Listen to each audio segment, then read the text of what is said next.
नमस्कार दोस्तों। कल मैंने एक पोस्ट डाली थी जिसमें अमेरिका, ईरान और इज़राइल के युद्ध का एक सामान्य विश्लेषण किया था कि ईरान की जो स्थिति है वो अमेरिका से बहुत कमज़ोर होती है। ईरान दुनिया की 44वें नंबर की इकोनॉमी है और अमेरिका दुनिया की पहले नंबर की इकोनॉमी है। अमेरिका के पास इतने हथियार हैं कि पूरी दुनिया को और ईरान को भी सप्लाई करता है और ईरान और अमेरिका को कोई मुकाबला नहीं है।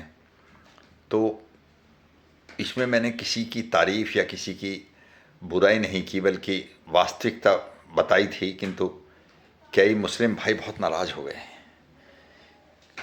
कईयों ने तो अभद्र भाषा का प्रयोग भी किया, क्योंकि उनकी सभ्यता में सबकी नहीं ये भाषा चलती है। मगर कई पढ़े लिखे लोग और सभ्य लोग भी थे जिन्होंने तार्किक तरीके से कहा कि आप अमेरिका के पक्ष में क्यों हैं, जबकि आपने खुद ही पहले उसे विश्व का खलनायक बताया था।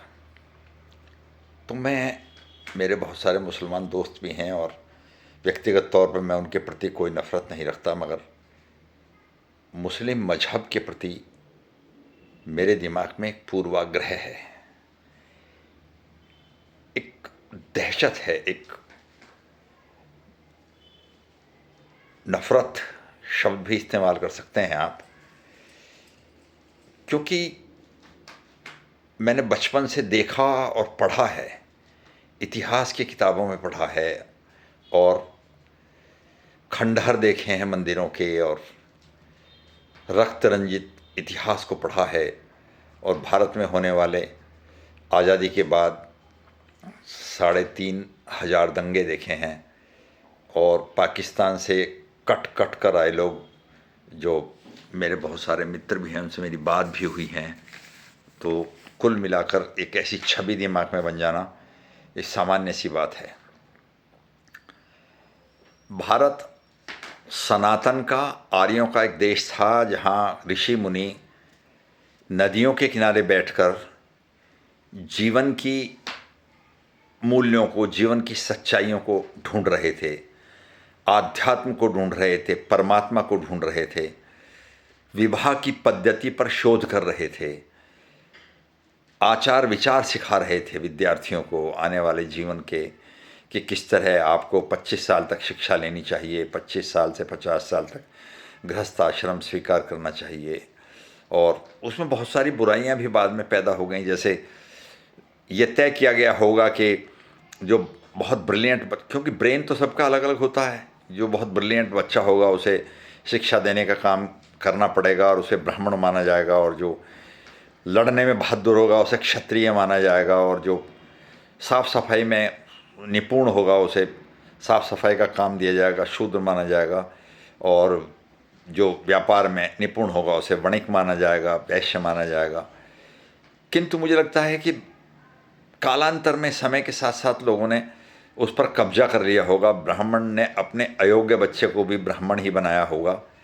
तो चीज़ें बुरी भी आईं, छुआछात भी कहीं ना कहीं से आया। लोग तो कहते हैं मुग़लों के बाद छुआछात आया, हमारे यहाँ पहले नहीं था, मगर था तो हम उसे दूर भी करने का प्रयास कर रहे हैं। मगर आप कितने मुसलमान मुस्लिम आतंकवादी घटना का विरोध करते हैं? कितने मुसलमान अपने ऐब करने वाले, बलात्कार करने वाले लोगों का विरोध करते हैं? जैसे जितने मुस्लिम आसाराम बापू और वो साईं कौन है वो हरियाणा का, उसका विरोध करते होंगे, उससे ज़्यादा हिंदू करते हैं। हम अपनी बुराइयों का, अपनी गलतियों का न केवल विरोध करते हैं मगर सुधार भी करते हैं।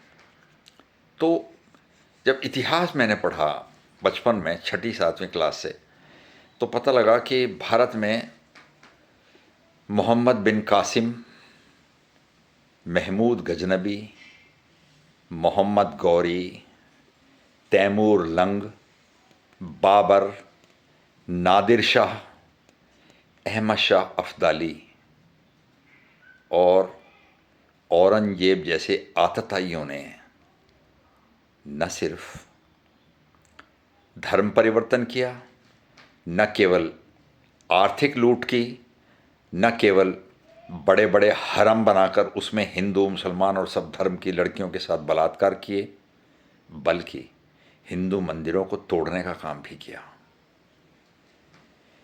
क्या कोई ऐसा उदाहरण इतिहास में मिलता है कि सनातन के लोगों ने, हिंदू धर्म के लोगों ने किसी धर्म के मंदिरों को तोड़ा हो? तो मेरे मन में वो धारणा है। अब वो है तो है, मैं झूठ मूठ भूस पर लीपने का काम नहीं करना चाहता, लीपा पोती नहीं करना चाहता। दूसरा, इस विश्व में ईसाइयों ने भी धर्म परिवर्तन के लिए बहुत अत्याचार किए हैं, मैं पहले भी कह चुका हूँ, और उन्होंने अफ्रीका में और तमाम देशों में लूट भी की और धर्म परिवर्तन भी किए, मगर समय के साथ बदल गए ना। आज तो वो मिशनरी के द्वारा स्कूल खुलवा कर और धर्मशाला और वृद्धाश्रम खुलवा कर धर्म परिवर्तन करते हैं, मगर आप तो अभी जहाँ संभव हो वहाँ तलवार के बल पर चल रहे हैं, इजराइल के पीछे पड़े हैं लठ लेके कि हम इजराइल को ख़त्म कर देंगे। और मेरी पोस्ट पर कई लोगों ने लिखा कि इजराइल को तो ख़त्म होना ही पड़ेगा। क्यों भैया, इजराइल को क्यों ख़त्म होना पड़ेगा? तो दुनिया में इतने आतंकवादी संगठन या इससे आधे भी आतंकवादी संगठन किसी और धर्म के हैं क्या? आपसे बड़ी संख्या तो ईसाइयों की है, और शायद तीसरे नंबर पर हिंदू हैं, बौद्ध भी हैं, पारसी भी हैं, और यहूदी भी हैं। इस्लामिक स्टेट, अल कायदा, लश्कर तैयबा, तहरीक तालिबान पाकिस्तान में, अफ़गानिस्तान वाला तालिबान, अल शबाब, बोको हरम, जमात नुसरत अल इस्लाम, हिजबुल मुजाहिदीन, ISIS, और ये तो बड़े बड़े हैं जो प्रसिद्ध हैं, बाकी तो लाइन लगी पड़ी है। तो आखिर दुनिया की बहुत बड़ी ताकत, जिसके 57 देश हैं, जिनके पास, एक देश के पास परमाणु बम भी है, और आपकी जनसंख्या दूसरे नंबर पर और लगभग ईसाई धर्म के समानांतर है, तो आपको कौन सा आफत आ रही है, कौन सा इस्लाम खतरे में पड़ गया आपका कि आपको इतने सारे आतंकवादी संगठन बनाने पड़े? क्यों बनाने पड़े?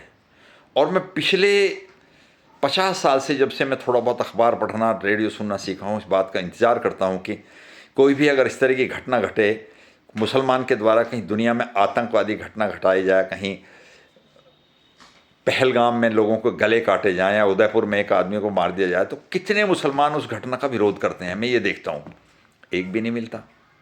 क्यों नहीं करते भैया?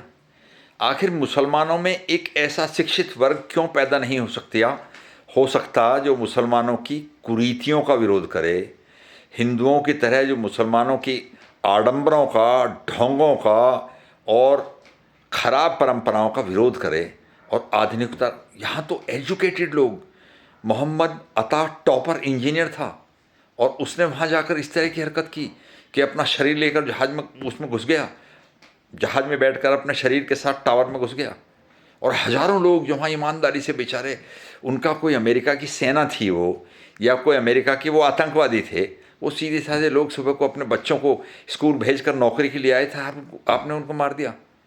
आम नागरिकों की हत्या कर देते हो, और छोटे छोटे बच्चे, उनसे पूछो कि, छोटे बच्चों से पूछो कि हिंदुस्तान हमारा कुछ नहीं है, हमने तो ऊपर एक और दुनिया है, उसके लिए हम जिंदा हैं, जहाँ हूरें मिलेंगी और वो थूक देती हैं पानी में, तो पानी शरबत बन जाए। अरे क्या सिखा रहे हो भैया? कहाँ ले जाओगे इस दुनिया को? इस दुनिया को किस तरफ ले जाओगे? और भारत के इजराइल का, भारत के मुसलमान का इजराइल से क्या लेने देना भैया, ये बताना जरा। और फ्रांस में जो आतंकवादी घटना हुई थी और पूरे एक अखबार के लोगों को स्टेन गन से उड़ा दिया था, तो बाहर उसमें कार्टून का कोई विषय था, तो कार्टून के विरोध में भारत के मुसलमान आंदोलन कर रहे हैं। तुम जिस देश में रहते हो उस देश के ही नहीं हो। जो देश तुम्हें रोजी रोटी देता है, जो देश तुम्हें रोजगार देता है, सुरक्षा देता है, घर देता है, आवास देता है, सब्सिडी देता है, मुफ्त अनाज देता है, तुम उसके सगे नहीं हो। तो भैया, ये हम जैसे, मैं कह रहा हूँ, आज लोग कहते नहीं हैं, मेरे जैसे करोड़ों लोग और सैकड़ों करोड़ लोगों के दिमाग में जो तुम्हारे प्रति पूर्वाग्रह है, तुम्हारे एक छवि जो खराब है, उसे सुधारने के लिए तुम भी तो कुछ करो।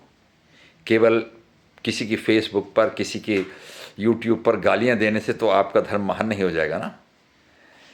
क्षमा चाहता हूँ। नमस्कार।